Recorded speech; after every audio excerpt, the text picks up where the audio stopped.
ఇవాళ నేను చెప్తా ఉన్నాను, 5 ఎకరాల లోపున్న రైతులందరికీ, చిన్న సన్నకారు రైతు కుటుంబాలందరికీ అధికారంలోకి వచ్చిన వెంటనే 50,000 రూపాయలు ఇచ్చేట్టుగా ఏర్పాటు చేస్తామని చెప్తా ఉన్నాం. ఏటా 12,500 రూపాయలు ఒకేసారి ఈ మొత్తాన్ని మే నెలలో ఇస్తాము అని చెప్పి కూడా చెప్తా ఉన్నాను. నేరుగా రైతుల చేతులకే ఇస్తాం. మేమిచ్చే ఈ డబ్బును ఏ బ్యాంకు తమ బకాయిలకు జమ చేసుకునేందుకు వీలు లేకుండా రైతుల చేతికే ఇస్తాము. ఆత్మహత్యలు చేసుకునే పరిస్థితి లేకుండా రైతు బతకడానికి వైఎస్ఆర్ రైతు భరోసా కింద ఇస్తున్నాము. ఈ డబ్బుతో ఏం చేయాలి అన్నది ఆ రైతు ఇష్టానికే వదిలేస్తాం. ఏ పంట వేయాలి అనేది రైతు ఇష్టానికే వదిలేస్తాం.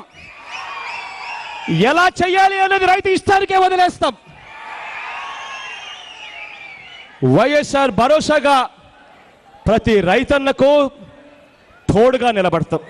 మేమిచ్చే ఈ కార్యక్రమం వైఎస్ఆర్ గారి మాదిరిగా ఇస్తాం. అర్హులై ఉన్న ప్రతి ఒక్కరికి ఇస్తాం.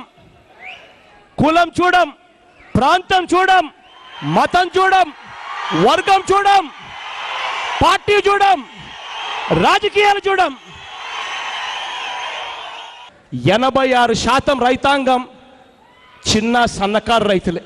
66 లక్షల రైతుల కుటుంబాలందరికీ 50,000 అంటే 33,000 కోట్ల రూపాయలు ప్రభుత్వం తరపు నుంచి వచ్చేట్టుగా చేస్తాం. రైతులను అన్ని విధాలా మోసం చేసి చంద్రబాబు నాయుడు గారు ఇచ్చింది ఎంత అంటే కేవలం 11,000 కోట్ల రూపాయలు. 11,000 కోట్ల రూపాయలు ఎక్కడా?